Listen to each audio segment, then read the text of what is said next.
కొంచెం ట్రాఫిక్ సమస్య చాలా ఎక్కువగా ఉన్నది.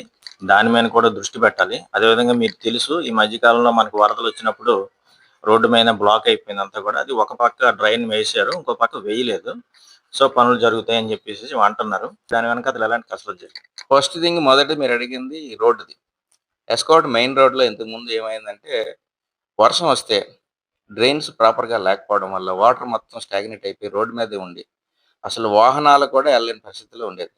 సో, ఆల్ ఆల్ ఇంతకొక 2-3 మంత్స్ బ్యాక్ వర్షం బాగా విపరీతమైన భారీ వర్షాలు పడినప్పుడు నేను ఇక్కడ ఎస్కార్ట్‌లో ఉండడం జరిగింది. ఆ రోజు నేనే పర్సనల్‌గా ఎళ్లి రోడ్ చూసిన తర్వాత నాకర్థమైంది.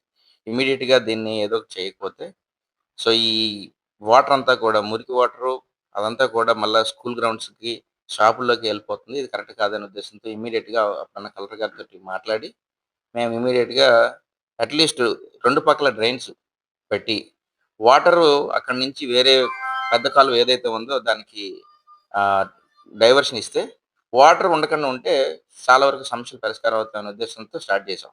సో, 2 ఒకేసారి కట్టలేం.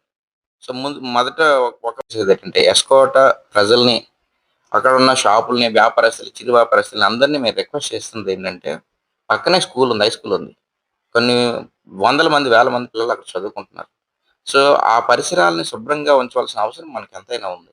మీరు దాన్ని అర్థం చేసుకొని, మేము వెకేట్ చేయిస్తున్నాం.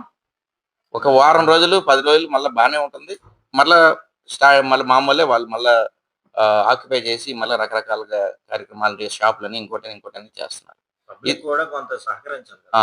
పబ్లిక్‌కి సహకరించి అక్కడున్న షాపులలో మేమేమంటున్నాం, మేము చిరు వ్యాపారస్తులకి అవసరమైతే మార్కెట్‌లోనే ఇంకో దగ్గర మీరు స్థలాలు చూసి, అక్కడ మీరు పెట్టుకోండి.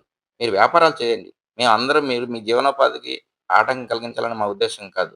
కాకపోతే పరిస్థితులు కూడా అర్థం చేసుకోవాలి. కొన్ని వేల మంది, లక్షల మంది ఇది ఎస్కార్ట్ నుంచి అరకు ప్రెజెంట్ ప్రధాన రహదారి.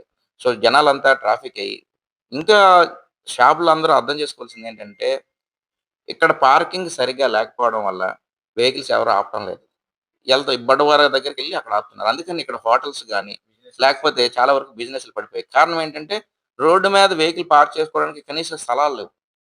దానివల్ల ఏమవుతుంది, ఇక్కడ ఆపితే ట్రాఫిక్ జామ్ అవుతుంది. లేదా పోలీసులొస్తారు. లేకపోతే రకరకాల కారణాలుంటున్నాయి. అందుకని వాళ్ళు ఇక్కడెందుకులే ముందుకెళ్తే అక్కడ టిఫిన్ చేయొచ్చని, లేదా హోటల్‌కెళ్ళొచ్చని అక్కడికెళ్ళిపోతున్నారు తప్పితే, ఇక్కడ ఎస్కార్ట్‌లో ఉన్న హోటల్స్ తరాలుగా ఉన్న ఇక్కడ షాపులు గాని, లేపోతే హోటల్స్ గాని ఇవన్నీ బిజినెస్ లేకుండా ఇబ్బంది పడుతున్నాయి.